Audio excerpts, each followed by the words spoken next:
April 11th, 1866, 9 o'clock in the evening. Rain cascaded down the grimy windows of 28 Cannon Street in the very heart of Victorian London's commercial district. The street was nearly deserted, save for the occasional hansom cab splashing through puddles, its wheels clattering on wet cobblestones. Gas lamps struggled against the downpour, casting wavering light on the brass nameplate of Messrs. Bevington, leather sellers and merchants, a firm that had stood proud since 1702 inside the four-story building. Sarah Millson sat by the fire with another servant, Elizabeth Lowes, drinking tea from delicate china cups. The two women had settled in for a quiet evening. The leather goods showroom below, locked and shuttered, the warehouse, inventory secured. Sarah, at 59, had been housekeeper here for 7 years. She knew every creak of the floorboards, every draft from the windows. She knew her routine, except the night would be different. Chapter 1. The Fatal Visitor. That rainy April evening began like any other. The clock on the mantelpiece chimed 9, its brass pendulum swinging. Methodically, Sarah had just finished mending one of Elizabeth's aprons. A small tear in the hem that had bothered the younger woman all day. She set aside her needle and thread, flexing her fingers against the evening chill. The fire crackled, rain pattered against the windows. Elizabeth poured another cup of tea, and then it came, the sharp ring of the street bell cutting through the cozy domestic scene like a knife. Sarah set down her cup, a curious expression crossing her face. She glanced at the grandfather clock again, as if checking she'd heard correctly. In all her years at Bevington's, she'd never had a visitor at this hour during such a downpour, but something in her demeanor shifted from puzzlement to recognition. "I know who it is," she said to Elizabeth, rising from her chair and straightening her collar. "Those would be among the last words Sarah Millson ever spoke." Sarah took up a candle holder from the mantel. The gas lights in the stairwell were always dim, to save expense, and made her way to the door. Her footsteps echoed in the empty building. Down the servant stairs she went, past the offices where Mr. Bevington conducted his business, past the showroom with its displays of fine leather goods to the street entrance. Elizabeth remained by the fire, unconcerned. Sarah often received trades, people or delivery boys at odd hours. Minutes passed, 10, 20. The fire crackled. The rain continued its assault on the windows. When an hour had passed, and Sarah hadn't returned, Elizabeth began to feel uneasy. She called down the stairs, her voice tentative at first, then more urgent. No answer came back except the echo of her own words. "Mrs. Millson." Sarah lighting her own candle. Elizabeth began to descend. The stairwell seemed darker than usual, the shadows deeper. She called again, her voice trembling slightly, and then she saw it at the bottom of the stairs, sprawled across the black and white checkered tiles of the entrance hall lay Sarah Millson. A pool of dark blood was spreading beneath her head, soaking into the grout between the tiles. The candle she'd carried lay broken nearby, wax congealing on the floor, and blood. There was so much blood still flowing from deep wounds to her skull. Elizabeth screamed. Chapter 2. A scene of peculiar details. When Inspector James Harvey arrived at 28 Cannon Street an hour later, he'd already heard murmurs from the constables about something odd at the scene. As a veteran of the City of London police with 20 years' experience, Harvey prided himself on having seen everything. But this was different. The body itself was brutal, but not unusual. Multiple blows to the head with what appeared to be a blunt instrument, but it was a detail surrounding the body that made Harvey pause. Sarah's shoes, black leather, were on but polished, had been removed and placed with almost ceremonial care.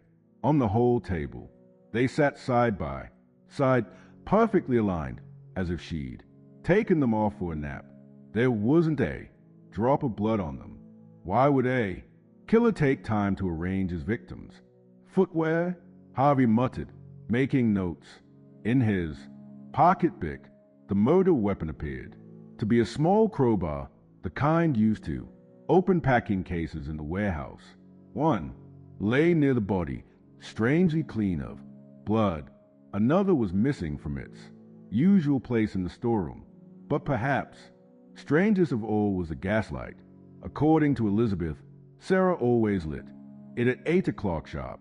It was her routine, as regular as breathing, but now it was extinguished, though not turned off at the meter. Someone had deliberately snuffed it out. And then there were Sarah's keys, scattered on the stays. Like drop tears, they spoke of struggle or surprise. As Harvey continued his examination, Elizabeth provided her account, her voice shaking. She told of the doorbell, Sarah's odd comment about knowing who it was, the hour of waiting, and then that terrible discovery. But there was one more detail that made Harvey's blood run cold. When Elizabeth had opened the door to seek help, she found a woman standing on the doorstep, seemingly waiting. A woman in a dark cloak, rain dripping from her hood. Please, Elizabeth had begged. There's been a murder. Help! The woman's response would haunt the investigation. Oh dear, no, I can't. Come in. And with that, she had vanished into the rain-soaked night, leaving only questions behind. Chapter 3. Secrets of the Victim. As dawn broke over London, Inspector Harvey began digging into Sarah Millson's life. What he discovered would transform a simple murder investigation into something far more complex. On the surface, Sarah appeared the very model of Victorian respectability. She attended church regularly, kept meticulous household accounts, and was well regarded by her employers. The Bevington family spoke of her with genuine fondness. But beneath this respectable facade lay shadows. Sarah had been born Sarah Bennett in 1807, the daughter of a shopkeeper. She'd married young, too young perhaps, to Thomas Millson, a charming but unreliable man who eventually abandoned her in an era when divorce was nearly impossible and desertion left women in legal limbo. Sarah found herself trapped, unable to remarry legally, yet desperate for security in a society that offered few options to single women. Sarah had made a fateful decision. She entered into a second marriage, bigamous in the eyes of the law, but providing her with a new identity and social standing. This secret would be her undoing. Someone had discovered her past, someone had used it to exploit her, and that someone might have killed her to keep her quiet. Chapter 4. The investigation begins. City of London. Police launched their investigation with all the resources at their disposal. Detective Sergeant William Palmer joined Harvey, bringing his expertise in financial crimes. Within days, they had uncovered Sarah's secret and identified the man who had been exploiting it. The leather goods warehouse became a hive of activity. Police constables searched every corner, dusted surfaces for fingerprints, though the technique was still experimental, and interviewed staff and neighbors. The Bevington family, anxious about their reputation, pressured for a swift resolution. Harvey's team discovered financial records in Sarah's room, a careful accounting of payments made over months, always to the same person. They found letters unsigned demanding money and threatening exposure, and they found witnesses who recalled seeing a particular man visiting Sarah, always coming after dark, always leaving with something hidden under his coat. The pattern was clear. Blackmail, systematic, calculated blackmail that had drained Sarah's modest savings and left her vulnerable. Chapter 5. The suspect, William Smith. William Bill Smith was exactly what Victorian society feared, a gentleman gone bad, son of an Eton schoolmate at one of England's finest schools. He'd had every advantage, but gambling debts and a taste for expensive living had led him down a darker path. By 1866, Smith was known to police as a confidence man and blackmailer. He moved easily through society, his education and bearing, opening doors that would have been closed to common criminals. He had a gift for discovering secrets and an appetite for exploiting them. When Harvey's investigation pointed to Smith, the pieces seemed to fall into place. He had motive. Sarah's bigamy provided perfect leverage for blackmail. He had opportunity. Witnesses placed him in London that night, and he had means. At 6 feet tall and athletically built, he was certainly capable of overpowering an older woman, but proving it would be another matter entirely. Chapter 6. Investigation Challenges. The investigation into Sarah Millson's murder exposed the limitations of Victorian policing. Harvey and his team faced obstacles that would seem insurmountable by modern standards. Forensic science in 1866 was primitive. Blood typing didn't exist. Fingerprinting was experimental and not admissible in court. Crime scene photography was rare and unreliable. Police had to rely on observation, witness testimony, and traditional detective work. The social structures of the era created additional challenges. Sarah's bigamy scandal threatened to overshadow the murder investigation itself. The Bevington family, pillars of the community, wanted the matter resolved quickly and quietly to protect their reputation. Witnesses proved unreliable, memories shifted under questioning, stories changed, and the mysterious woman on the doorstep remained frustratingly unidentified, despite extensive searches in newspaper appeals. Weather complicated matters further. The heavy rain on the night of the murder had washed away potential evidence outside. Boot prints in the mud, blood trails, any trace the killer might have left or were gone. And then there was the problem of jurisdiction. The City of London police had authority within the square mile of the financial district, but their powers were limited beyond those boundaries. Smith's residence in SLA required careful coordination with local authorities. Chapter 7. Key Evidence Analysis.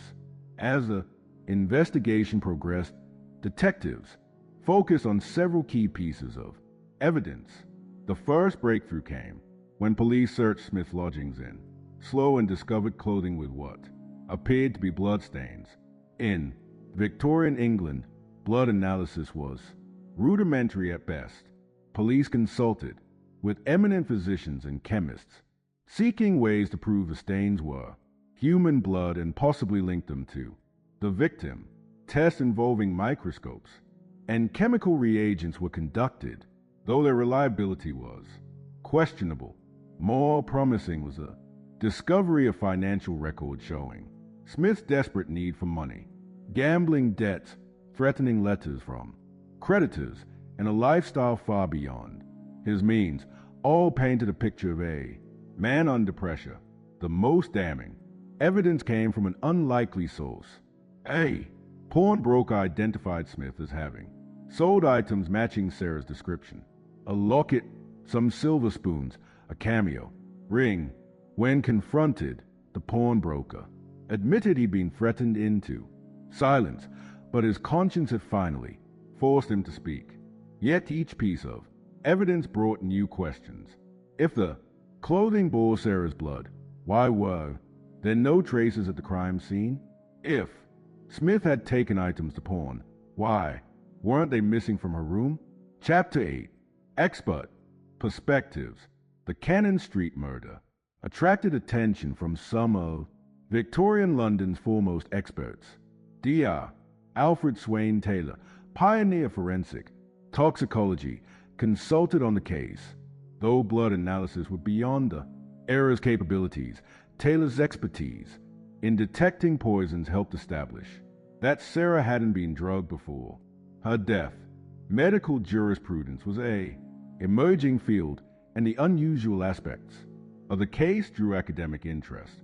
Dr. Henry Leff, a leading authority on medical evidence, examined the crime scene and provided insights into the killer's possible medical knowledge or experience.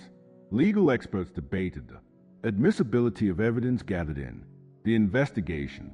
Victorian law was evolving, and cases like this helped establish precedents that would shape the future of criminal prosecution. The psychological aspects of the crime fascinated alienists, the Victorian term for psychiatrists, the deliberate extinguishing of the gaslight, the removal of shoes, the apparent familiarity between victim and killer, all suggested a complex psychological dynamic that went beyond simple murder. 4. Gain. Chapter 9. Psychological analysis. What kind of mind commits such a crime? Victorian alienists struggled to understand the psychology behind the Cannon Street murder. The calculated planning evident in the crime scene. Arrangement contrasted sharply with the apparent passion of the attack itself. The removal of Sarah's shoes became a particular focus of psychological speculation. Some suggested religious significance, removing shoes as a sign of sanctity or respect. Others saw it as a sign of intimacy, perhaps indicating a relationship closer than mere blackmail. The extinguished gaslight spoke to premeditation. Someone who knew the building, knew the routines, knew that darkness would provide cover. This wasn't a random attack, but a carefully planned execution. Most puzzling was Sarah's apparent recognition of her killer. "I know who it is," suggested not fear, but familiarity. Had she expected this visit? Was she meeting someone she trusted only to be betrayed? Chapter 10. Narrative twist. Revelation. Just as the case against Smith seemed ironclad, the investigation took an unexpected turn. A witness came forward claiming to have seen a different man leaving 28 Cannon Street that night. Someone who matched Smith in height and build, but wore the distinctive uniform of a railway worker. This revelation sent detectives scrambling. Could there be two suspects? Was Smith being framed? Or had the witness, like so many others, fallen victim to the unreliable nature of memory under pressure? The confusion deepened when a second confession emerged. William Henry Hall, a 22-year-old painter, walked into a police station claiming responsibility for the murder, but his story, when examined, fell apart under questioning. He knew none of the details that only the killer would know, and his confession appeared to be the ramblings of a disturbed mind seeking notoriety. Yet, this bizarre interruption only added to the mystery. Why would someone confess to a crime they hadn't committed? What hidden motives lurked beneath this facade? Chapter 11. Legal Proceedings. The trial of William Smith at the Old Bailey in June 1866 became the sensation of the season. Newspaper coverage was extensive, with artists sketching courtroom scenes for the illustrated papers. Public galleries filled hours before proceedings began. Smith's defense team was formidable. They'd assembled some of the era's finest legal minds determined to challenge every aspect of the prosecution's case. Their strategy was masterful: present an alternative narrative, undermine the evidence, and provide an unbreakable alibi. The prosecution opened with confidence, laying out the motive of blackmail, the financial pressure Smith faced, and what they believed was physical evidence linking him to the crime. Gentlemen of the jury, the prosecutor declared, "We shall prove that William Smith, driven by desperation and greed, committed this heinous act to silence his victim forever. But the defense had prepared. Well, they produced witness after witness, 11 in total, who swore Smith had been playing cards at a private club. In slough throughout the evening of the murder, these weren't casual acquaintances, but respected members of the community, including a magistrate and a banker.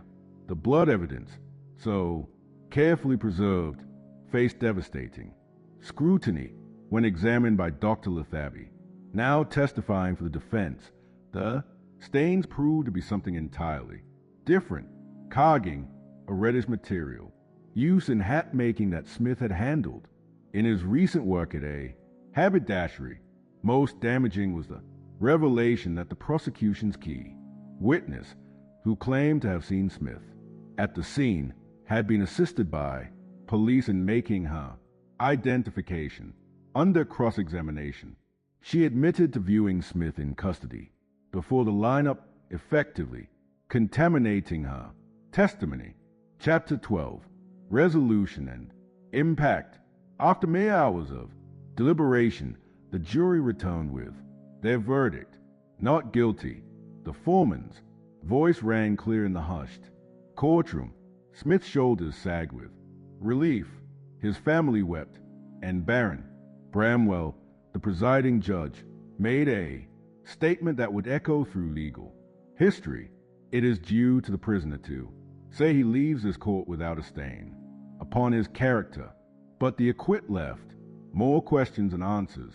If Smith hadn't killed Sarah Millson, who had the police embarrassed by their failures and the exposed coaching of witnesses, quietly abandoned active investigation, the case had lasting impacts. It led to reforms in police procedure, particularly regarding witness identification.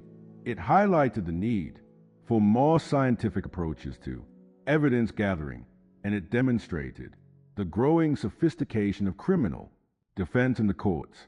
But for Sarah Millson's family and friends, justice remained elusive. Chapter 13, Epilogue. Current status. Today, 28 Cannon Street has long since been demolished, replaced by steel and glass towers of modern commerce. The Bevington leather business, which survived for another century, finally closed in the 1960s. But the mystery endures. The National Archives at Kew preserves a case file, MEP3L81, for researchers who still seek answers. Historians debate the evidence, propose new theories, and wonder about the strange details that made this case unique. The mysterious woman on the doorstep remains unidentified. The significance of the removed shoes continues to puzzle. And somewhere in the shadows of history, a killer escaped justice. In death, Sarah Millson became more famous than she ever was in life. Her story serves as a reminder that beneath the ordered facade of Victorian society lurk secrets, violence, and mysteries that defy explanation even 157 years later. As London traffic rushes past where 28 Cannon Street once stood, few pause to remember the quiet housekeeper who died there one rainy April night. But for those who know the story, the questions remain. Who killed Sarah Millson, and why did they leave behind such a puzzling crime scene? The Cannon Street murder, a Victorian mystery that proves some secrets are buried too deep to ever be fully uncovered. If you like this story, subscribe for more Victorian mysteries and true crime cases that continue to captivate us across the centuries.